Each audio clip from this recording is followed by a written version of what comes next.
Ooh, free runner. Hey, this is Elise Baughman, the voice of Pan from Dragonball GT and the Dragonball video game. And this is Trap Anime. So you do anime adventures, right? Yeah, so I've been doing anime adventures for several years, and that's where I interview anime voice actors and others in the Comic-Con world. So as I travel around to Comic-Cons and anime conventions, I do interviews, and I also release panels, and it's been so much fun. Oh, really? I kind of do what you do. Yeah. I know you do other things, too, on your channel, or what you both do, but it's been so much fun. I love doing the interviews. Yeah. So what's one of your favorite interviews that you've done?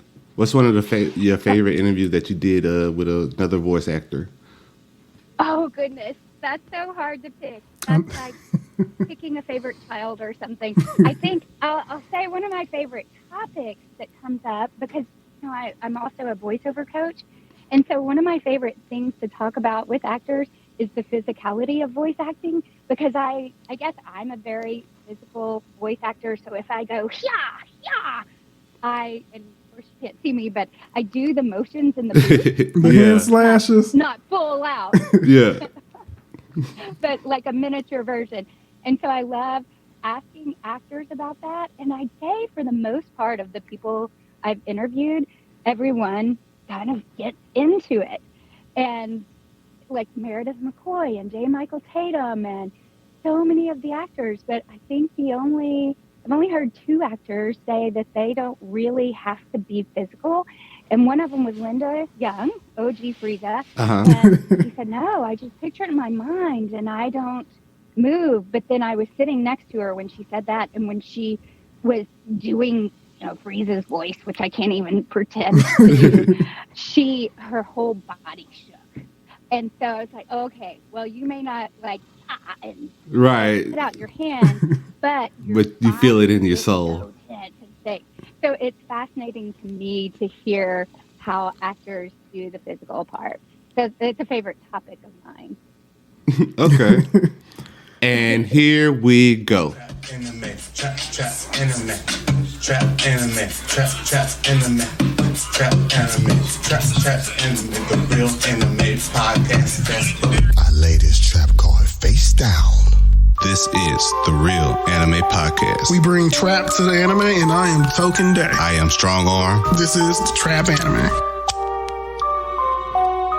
And this is Trap Anime. We always in the trap with anime and rap. My arms stay strong, grabbing tokens while I lap. With Sagon when I snap, Hadoken when I tap. If you're looking for some trap anime, then here's your map. We always in the trap with anime and rap. My arms stay strong, grabbing tokens while I lap. With Sagon when I snap, Hadoken when I tap. If you're looking for some trap anime, then here's your map. Here's your map, here's your map, here's your map. Well, we gotta wait a little bit because we got this commercial break about to come up, so hold your horses.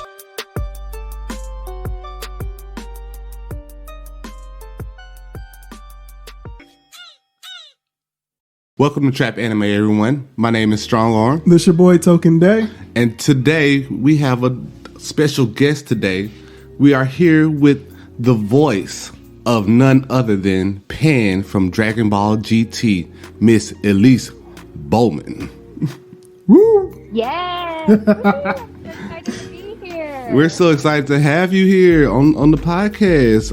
It's been such a long time. I've been trying to have you on for such a long time, and we finally got you. We finally have you on here because I'm not gonna lie. I admire what you do. About this. Yeah, I admire what you do because you're interviewing all the voice actors, and I love that. Like I've watched your page for a while now, and some of the voice actor interviews that you do are amazing, and some of the stuff that I learned from them is really cool. Oh yeah, like tone and projection. We're trying to work on all that with the mics and everything like that. So I mean, you're a testament to all that. Oh, thank you so much. That means a lot. I really appreciate it. So, we were talking about anime adventures, right? Mm-hmm. And how long have you been doing anime adventures?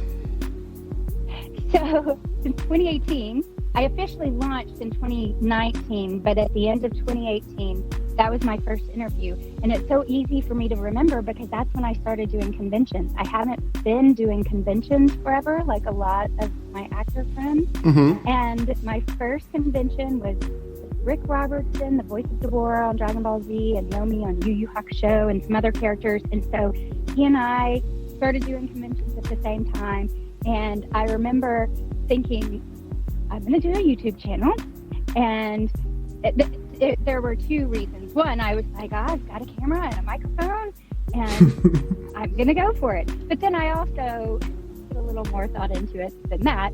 And I thought, gosh, if I start doing these conventions as an actor, I'll have access to other actors and maybe get some insight and bring insight to anime fans that hopefully they may not hear other places. I mean, I would love for them to hear other places, but maybe I'll bring some unique insight to anime fans by talking to the actors. And so it kind of turned into more than I even expected, and I absolutely love doing it. And right now I've been on hiatus. I'm not sure when this episode will air, but within the next month or so from when we're having this conversation, I'm going to be launching season 3, and I have so many interviews and panels to release. I am super excited about it. So it's really been fun to I'm excited to see them. Panel and talk to actors. So I met you for the first time at KamehamehaCon. And yes, I brought you. I remember. And I brought you the painting, and I was like, "Yeah, I made this, really cool painting and stuff." And I wanted to see if you do the interview with me. And next thing you know, here we are. It's like these cons are magical. I love going to the anime cons and stuff, and meeting new people, meeting the voice actors, learning stuff from people, seeing the cosplays and stuff. What are some of your favorite things about going to the anime conventions? Oh, you're right. They are magical. And before I answer that question, I just have to give you a big shout out for that painting. I love it so much. It's displayed in my office at all times. And then I rotate some of my artwork. So occasionally when I'm doing videos, you'll see it in the background. Mm-hmm. So people will just have to be on the lookout. But the conventions, they really, I mean, you said it, they're magical. There's just this energy about it. It's just so exciting to come together with actors and artists and vendors and fans together for a common reason. And gosh, sometimes it feels like a family reunion when you come back and see artists and vendors and podcasters and YouTubers and actors that you see every year. So I absolutely love it. And I'm so glad I started doing conventions in 2018. I wish I would have been doing them even before then, but to repeat myself, I absolutely love going to the conventions. Okay. So I want to know, growing up, what made you, did you like anime? Were you into anime growing up, or was it something that you kind of just fell into? I didn't really know about anime growing up. I loved animation. I was a huge fan of cartoons. And when I discovered anime, it was actually when I auditioned for Pan. And I remember, so I was doing improv at the time. I have an improv background. And the way that I got my audition for Pan, it was after an improv show. I was performing, and there was another troupe in town that had Mike McFarlane, voice of Master Roshi, and Dragon Ball director Chris Rager, Hercule, and they all do multiple characters, of course. And right. That's just their, most popular. So a couple of people from our troupe and a couple of people from Mike and Josh and Chris's troupe went to eat. Mike McFarlane was one of those, and they were talking about, I called them cartoon voices at the time because I didn't know anime, but they were talking about doing voices. Like, I want to do cartoon voices. What are you talking about? I want to audition. And I auditioned for Pan, miraculously got it. That was my introduction to anime, my introduction to Dragon Ball, my introduction to voiceover work, because I was I was taking classes for voiceover work, but I wasn't doing voiceover yet. Mm-hmm. And I still am blown away that I booked Pan and that I got to be part of Dragon Ball and then other anime characters. So, and then, of course, I fell in love with Dragon Ball and other anime shows, but that was really my introduction. Okay, I got you. So what was that? Yeah, but What I'd was that always loved interview it. like? What was that interview like? That audition like? What was that audition? Oh, I remember. So I have asthma, and about twice a year, like clockwork, I get really bad bouts of asthma, and it affects my voice. And so I got a bout of asthma right before my audition, but I'm going to this audition. I do not care. I am not going to miss it. So when I auditioned for Pan, I had a little bit more of a rasp than I normally do as a person, and definitely for her character. And I'll come back to what the audition was like, so just remind me. But once I booked her and started recording, the rasp was gone. So I still did the higher voice, like, Grandpa! It was still in that higher register, but the rasp that I had in the higher register from the audition was gone. And so when I started recording, I went, oh gosh, I'm going to lose my job. Two episodes in, where I was looking around like, okay, I think I'm going to keep my job. And so it's probably 5 or 6 episodes where I went, okay, I think I'm in. And then, 65 episodes later, it's pretty comfortable. But the actual audition, so Funimation, if you've ever heard actors back from Dragon Ball Z, Dragon Ball GT talk, Funimation was originally in a bank building. And so it's much smaller than their second building, and then definitely where they are now. And so we had this small booth where we recorded, and then there was an engineer and a director outside of that booth. And so they kind of explained they gave me a description of Pan. And it's funny, somebody was asking me if I had multiple voices or if that voice was just the first thing I thought of. And when they described Pan and described her, I mean, from what I remember, I just remember her being described as, spunky, a martial artist. She fought. She loved her family. It was just kind of the voice that I thought of. Now, of course, like I said, I had rasp when I auditioned, and that dropped. But that is what I thought of. And I'm sure she evolved a bit, because that happens a little bit as you get to know the characters. And actually, I didn't know Dragon Ball at the time, or Dragon Ball GT, of course, or any of the Dragon Ball series at the time. So I'm sure it evolved a little bit as I got to know her, but that was the audition. So they had me read lines. When I can't even remember how I found out, because I got the audition through Mike and not my agent. Mm-hmm. But I do remember just being blown away that I booked it. I was so excited, and I get really excited. And you know me. I mean, you've seen me at conventions. I get really excited. Definitely was when I booked it. Yeah. Yeah. So what are some of the things that you hear all the time when fans come up to you and talk to you about Pan? Ooh. Well, if people have kids, the girls definitely like little girls like Pan, because they see that she's tough. Mm-hmm. And so I've had several little girls say, oh, she's my idol, because I like seeing that tough side of her. And then I do have a lot of people talk to me who play the Dragon Ball card game, who, since she's powerful in the Dragon Ball card game, we talk about that. But I think just that idea that she's kind of well-rounded. So what I mentioned earlier in the description, that she's funky, she's a fighter, she is tough, but she loves her family. Okay. So it's kind of those types of things. Question. We know you were on Budokai 3. We were wondering, how was the voice work going to a video game?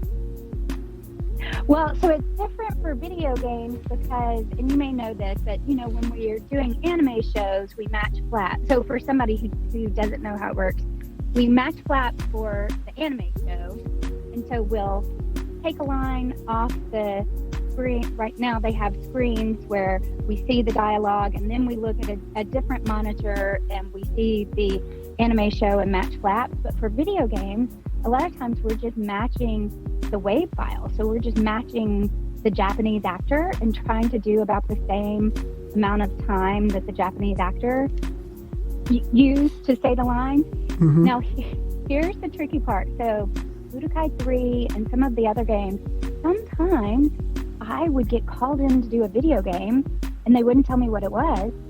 And I would sometimes I would know, but not always.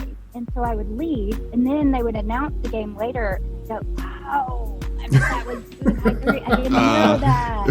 So it wasn't always easy to make the connection of, when I was doing this line and these lines, that goes with that video game. Okay, because we're going to ask you about Budokai 4. What's that? We're going to ask you about Budokai 4. You know, it's coming out soon. Oh, well, things that aren't released yet. Yeah. Well, and then like when I did Dokkan Battle, I recorded it, but it had already been out, and I tried to download it and play it because I knew Pan was out, but she wasn't voiced yet, Mm-hmm. or she wasn't her character wasn't saying voiced lines yet, and I couldn't tell when I could announce it because I didn't know if her lines were voiced yet.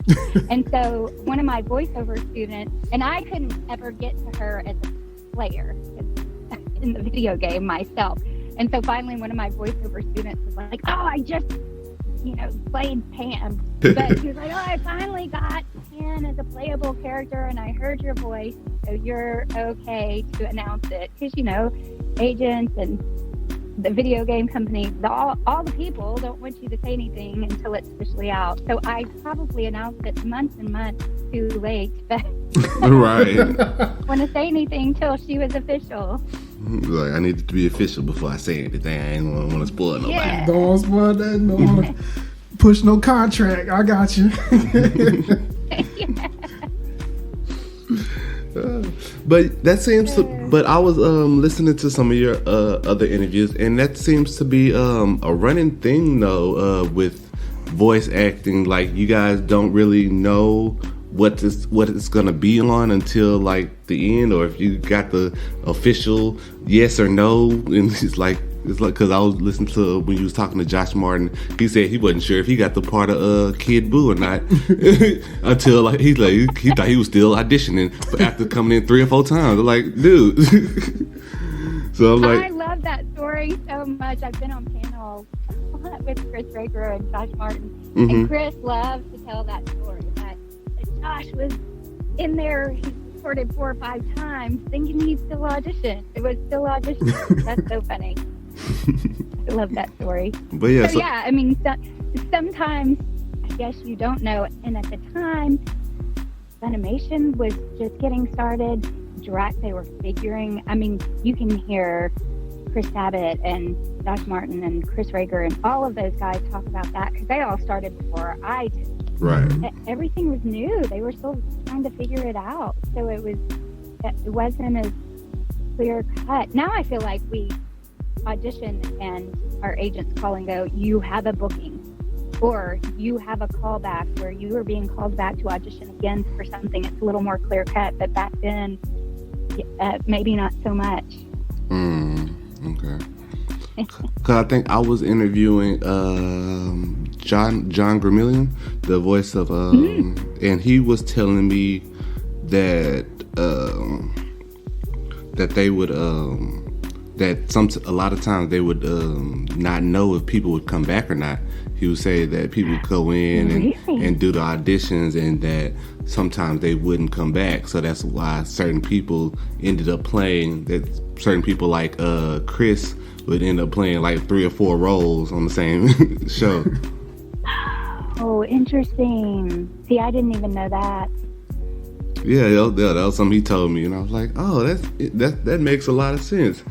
Why you got Chris Sabat playing 4 roles on Dragon Ball Z, then you got a couple roles over here, then a couple roles over here. Like, what's it called? Goku playing like thousands of characters, that background characters. right, the background character. They never showed back up. I don't know. But yeah, so let's talk about you. Where are you originally from? I grew up in Louisiana. Louisiana. And then, and I went to college there. I actually majored in accounting, and I got my MBA. Mm-hmm. And thought I was going to go the corporate route, and then moved to the big city of Dallas. And I was just going to stay there for a little while and move back home. And then kind of left Dallas, and so I stayed here. That's my short version. How do you like the Dallas heat? Who lives here complains about it every year, but then I'm like, well, I also don't want to move to the extreme cold, so I'm just going to complain about it but stay here. Right. I kind of prefer it, but at the same time, I don't prefer it. It's like, it's a real gray area. We gotta pick our battles. Yeah, but I've lived in LA as an actor. I've lived here, and I've traveled everywhere. And Dallas is a great place. Lots of acting opportunities, so I love it. Really? So Dallas? So would you say Dallas is like the voice acting hub? No, it's a great anime hub. Okay. But there are so many great markets for voice actors. You know, there's big ones like LA, New York, Chicago. Atlanta is a great place. I mean, I have a whole, since I mentioned I'm a voice acting coach, I made a list, and there are 18 or more markets for voice actors. Mm-hmm. And that includes regional markets. Dallas is definitely great for anime, since we're talking about anime. It is one of the anime hubs, if not the biggest anime hub. Okay. So, you mentioned that you're a voice coach. I'm sorry, voice coach. Yeah. So, how is it being a voice coach? How do you fit that into your busy schedule? Oh, well, I love it. I have been coaching something since I was 17. So, becoming an acting coach, and then I started with on-camera coaching and then voice acting coaching. It's so much fun. I feel like I was lucky to have great coaches during my career for on-camera and voiceover. And so it's so great to be involved with actors and give back. And so I coach on 3 things: the craft, so the actual acting, and in different areas. We go over anime scripts, animation, video games, corporate, commercial, so multiple genres, because I really believe to stay active and make a living as an actor, Mm-hmm. you need to have multiple streams of income. So anime may be down, but maybe commercial work is up. Mm-hmm. And then I coach on the tools of acting. So I help people set up a home studio at different budget levels, and you can get a home studio set up really inexpensively. And then I coach on the business of acting, because that's so important too. And I coach, I help people get a voiceover demo produced, and then teach them how to submit to agents, how to submit for jobs on their own, whether they go the agent route or they don't, how to market themselves online with intention, and how to do websites. So all of those different things. And then I kind of geek out over goal setting. So with both my group classes and private students, we talk about setting goals and actionable steps so that you're always moving. I always want them to be making forward moving progress on their careers. And so to your point of how is it and how do you fit things in, I set my own goals and actionable steps, and it just works well. I find that I can make time for my voice acting career, my on-camera career, my YouTube channel, and coaching. Now, sometimes it's hard because I have a family, and family is so important to me. It's definitely faith and family are the most important, and I have a little kiddo, and so I have to keep that first, and then juggle the other things. So I don't always get to everything. Okay, understand. Yeah. But I love coaching. So do you have any students that's going off to do voice acting that we might know of? A lot of my students are starting from scratch, Mm-hmm. and we are in the process, which I love. And so we are starting at the point where, and here's one of my favorite stories with this. I had a student who said he had been doing voices all his life and didn't think he could ever become a voice actor. but he had wanted to, and then he went into the military, and then got out of the military, and he was still like mid to late 20s, and finally went, why not me? If other people can do it, why not me? And so he started studying with me, and it's producing his demo and still making those first steps, but it's still one of my favorite stories because I feel like, yeah, if I can do it, other people can do it, why not you? Why not somebody who's interested in it? Mm-hmm. So I end up working with a lot of beginners who are either they're young and starting, or they're making a career change. I've worked with somebody even in her 60s who wanted to make a career change and just was unhappy with what she was doing. So we are still in that process of, they've done big things and done commercials, and maybe not anime that you've heard of, but big jobs. And it makes it kind of even more impressive that they've gone from zero to getting a demo produced, to getting an agent, to submitting themselves, and then all of a sudden done a Samsung I can't remember the exact client, but like some national commercial, or let's see, somebody just booked a project that I'm on, 2 students actually. So yeah, things that you have heard of, maybe not like a Dragonball character. Mm-hmm. I'd have to really think through that. No, but they made such great progress in a short amount of time. Right. Yeah. Giving them the tools to get to where they need to be. Yes. Yeah, and just getting set up with home studio. Because I think that's one thing when people are getting started, they think it's going to be super expensive and thousands of dollars. And there are great microphones, like one microphone, the AT2020. Mm-hmm. There's a USB version that you can just plug into your computer and go. And there's also an XLR version that requires an interface. Mm-hmm. But both of them are inexpensive. And then, you wait for Amazon Prime Day, or you wait for Black Friday and get an even better deal. Right. You can get set up pretty inexpensively, and you're good to go. And then hang out in your closet and use all of your clothes for soundproofing, and you've got pretty good sound. Right. People think that you have to have this top of the line equipment to do a podcast or record or whatever you need. Really, all you need is a quiet room and a decent microphone, and they're pretty cheap nowadays. Like even the microphone on our phones and on our headsets and stuff, those are pretty up to date and above standard. So it's like you can still get a pretty decent sound from a mediocre microphone. So you don't have to get the $500 Hanes microphone or some Boost microphone. You can just get the $75 microphone that's built for noise cancellation and stuff like that. Yeah, well, and then I always, and this is the ex accountant coming out in me, but I talk about like return on investment.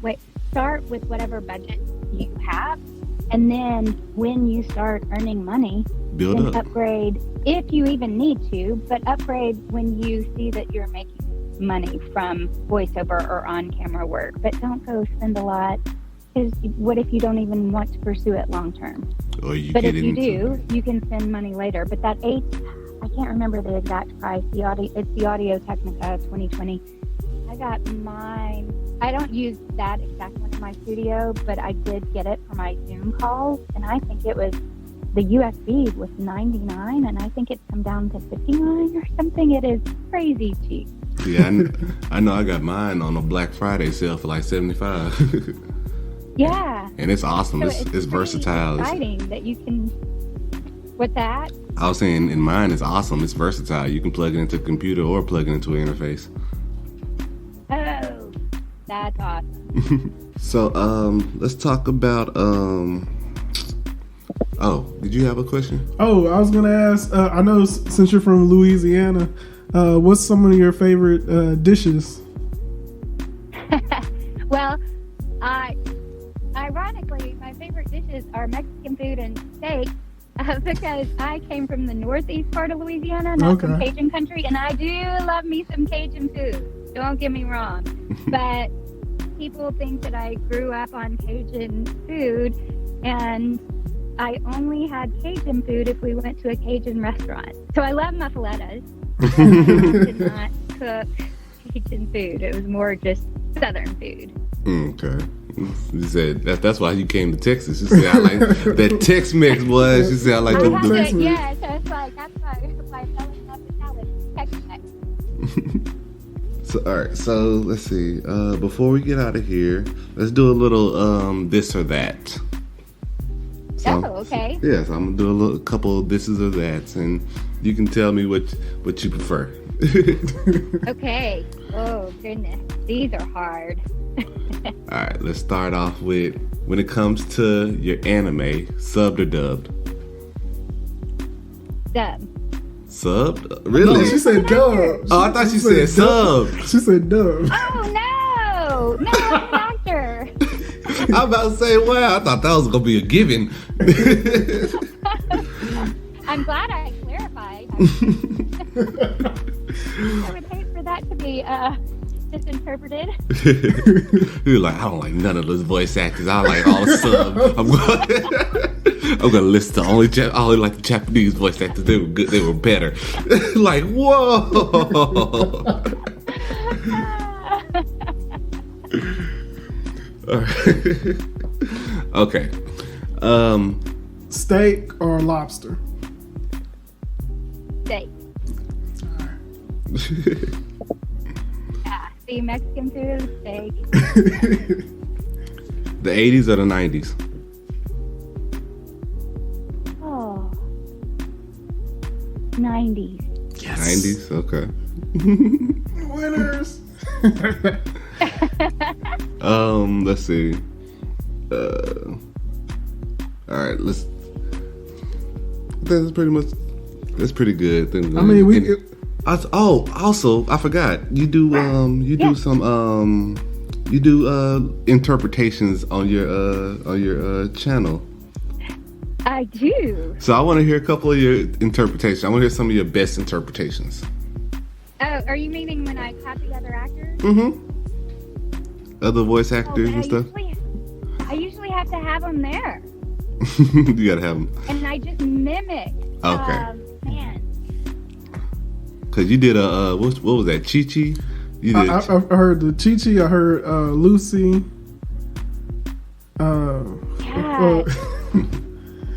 God. I'm trying to think. Like when I've tried to do Linda's version of Frieza. You stupid monkey. But see, that doesn't sound anything like her because I don't do deep voices. Oh, Bulma's mom. She did a good Bulma's mom. Oh, and I did. I don't want to yell, and I would do Goku. I love hearing Cynthia Cran's yell Goku, but I did her Mrs. Brief's voice. Mm-hmm. Like, oh my, you're so handsome. Yeah, that one was really good. See, I'm better when I listen To and then them. repeat right afterwards. If I want to do, not that I'm really not an impersonator. Like Rick Robertson does about 100 impersonations. Somebody count it. So I'm really not an impersonator, and that's why I don't mind trying. 'Cause I'm like, if it's terrible, that'll be funny. If it's great, then that'll be lucky. So I don't mind if it's terrible. I'm trying to think. I'm willing to try. Who else? Let's see. Can you do Stephanie Nadali, the Gohan? Well, I was just at a convention with her. What is something that Gohan says? I just tried to copy her. I can't think of what she says. Right. Like, can never think of it on top of your head. Dad, don't hurt my dad. Something like that. Something like that. Don't hurt my dad. That's something. Don't hurt my dad. See, when I hear her, I can copy it. Right.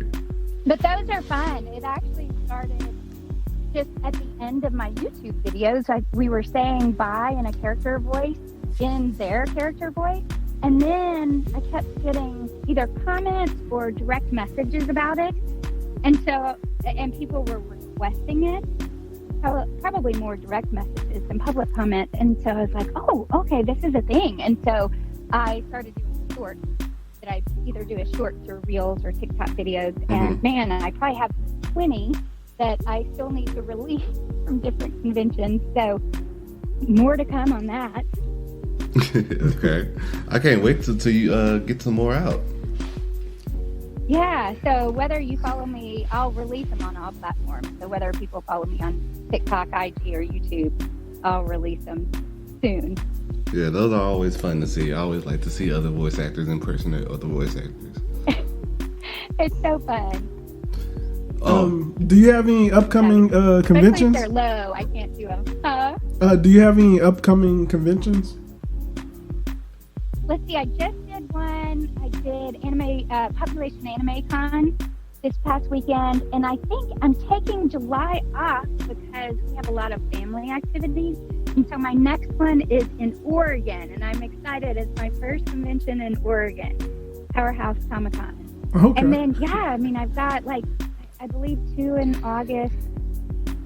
I'd have to check my schedule. I've got one in Fort Worth. I've got Ultra Con in Florida in August. I've got Cowtown Comic Con at the end of September. So some good ones coming up. Busy. So when it comes, I love them. So when it comes to the cons, do they invite you, or do you kind of ask them if they want you to come? They invite us, or our agents. Okay. So I know that you can reach out to conventions, and there have been 1 or 2 that I've reached out to, and then fans can request us too. So if somebody wants to see me, you can just reach out to them on the website. But mostly, the way that I've been booked, I don't know how it works for other actors, honestly, but people will either contact us directly on social media, or I have several different websites, and people have contacted me through my contact form. And then I have 2 agents right now who will book me with other actors. So a couple of different ways. That's a good question. Cool. Okay. Yeah. Awesome. Yeah.